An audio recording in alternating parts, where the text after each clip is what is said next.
ലൈംഗിക പീഡന കേസിൽ അറസ്റ്റിലായ പാലക്കാട് എം.എൽ.എ. രാഹുൽ മാങ്കൂട്ടത്തിലിന്റെ ജാമ്യ ഹർജിയിൽ കോടതി എന്ത് നിലപാടെടുക്കുമെന്ന ആകാംക്ഷ സജീവം. പുറത്തുവന്ന വാട്സ്ആപ്പ് ചാറ്റുകളും ഗർഭചിത്രം സംബന്ധിച്ച ആരോപണങ്ങളും മാങ്കൂട്ടത്തിലിന്റെ പ്രതിരോധം ദുർബലമാക്കുന്നു. തനിക്കെതിരെയുള്ളത് കെട്ടിച്ചമച്ച പരാതിയാണെന്നും ഉഭയസമ്മത പ്രകാരമുള്ള ബന്ധമായിരുന്നുവെന്നും രാഹുൽ ജാമ്യ ഹർജിയിൽ വാദിക്കുന്നുണ്ടെങ്കിലും സാമ്പത്തിക ചൂഷണവും ഭീഷണിയും വ്യക്തമാക്കുന്ന തെളിവുകൾ പുറത്തുവന്നത് ജാമ്യം ലഭിക്കുന്നതിന് തടസ്സമായേക്കും. പരാതിക്കാരി വിവാഹിതയാണെന്ന വിവരം മറച്ചുവെച്ചുവെന്നും ഇതറിഞ്ഞയുടൻ ബന്ധം അവസാനിപ്പിച്ചുവെന്നാണ് രാഹുലിന്റെ വാദം. മുതിർന്ന വ്യക്തിയായ പരാതിക്കാരി സ്വന്തം ഇഷ്ടപ്രകാരമാണ് മുറി ബുക്ക് ചെയ്തതെന്നും ഇതിന്റെ പ്രത്യാഘാതങ്ങളെക്കുറിച്ച് അവർക്ക് അറിവുണ്ടായിരുന്നുവെന്നും പ്രതിഭാഗം ചൂണ്ടിക്കാണിക്കുന്നു. എന്നാൽ ഈ വാദങ്ങളെ പൊളിക്കുന്ന തരത്തിലാണ് അന്വേഷണ സംഘത്തിന് ലഭിച്ച ഡിജിറ്റൽ തെളിവുകൾ. അതിനൊപ്പം തന്നെ രാഹുലിനെ കസ്റ്റഡിയിൽ വാങ്ങാനും പോലീസ് ശ്രമിക്കുന്നുണ്ട്. കസ്റ്റഡി അനുവദിക്കാനാണ് സാധ്യത.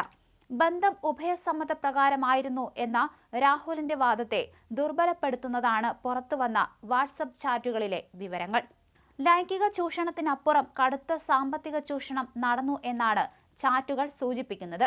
പാലക്കാട് 3 BHK ആഡംബര ഫ്ളാറ്റ് വാങ്ങി നൽകാൻ രാഹുൽ നിർബന്ധിച്ചുവെന്നും UK സന്ദർശനത്തിനും ആഡംബര വസ്ത്രങ്ങൾക്കും ചെരുപ്പിനും വരെ യുവതിയിൽ നിന്ന് പണം കൈപ്പറ്റിയെന്നും തെളിവുകൾ സഹിതം പരാതിക്കാരി ആരോപിക്കുന്നു. പ്രണയബന്ധം എന്നതിലുപരി സാമ്പത്തിക ലാഭത്തിനായി യുവതിയെ ഉപയോഗിച്ചു എന്ന തോന്നൽ കോടതിയിലുണ്ടാക്കാൻ ഈ ചാറ്റുകൾ കാരണമായേക്കാം. സാമ്പത്തിക ചൂഷണത്തിനുള്ള ഉപാധിയായി ലൈംഗിക ബന്ധത്തെ ഉപയോഗിച്ചു എന്ന നിഗമനത്തിലേക്ക് ഇത് വിരൽ ചൂണ്ടുന്നു. ജാമ്യ ഹർജിയിൽ ഏറ്റവും വലിയ പ്രതിസന്ധിയാകാൻ പോകുന്നത് ഗർഭചിത്രം സംബന്ധിച്ച ആരോപണമാണ്. ബന്ധം നിലനിർത്താൻ കുഞ്ഞ് വേണമെന്ന് ആദ്യം ആവശ്യപ്പെടുകയും ഗർഭിണിയായപ്പോൾ അത് തന്റേതല്ലെന്ന് പറഞ്ഞ് അപമാനിക്കുകയും ഗർഭചിത്രത്തിന് നിർബന്ധിക്കുകയും ചെയ്തുവെന്നത് ഗുരുതരമായ കുറ്റകൃത്യത്തിന്റെ പരിധിയിൽ വരും.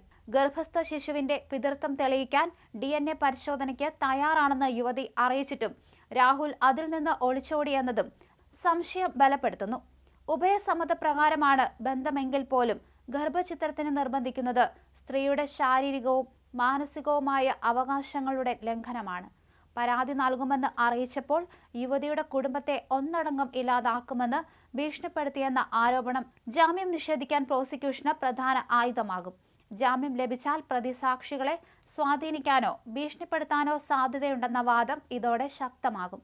അതീവ രഹസ്യമായി പോലീസ് നടത്തിയ നീക്കത്തിനൊടുവിൽ അറസ്റ്റിലായ രാഹുൽ 14 ദിവസത്തെ റിമാൻഡിലാണ്. Thiruvalla judicial first class magistrate കോടതി ജാമ്യ ഹർജി പരിഗണിക്കുമ്പോൾ ഉഭയസമ്മതവാദത്തെക്കാൾ ഉപരിയായി പുറത്തുവന്ന ചാറ്റുകളും ഗർഭചിത്രം ഉൾപ്പെടെയുള്ള ക്രൂരതകളും തന്നെയാകും കോടതി വാദങ്ങളിൽ നിർണായകമാവുക.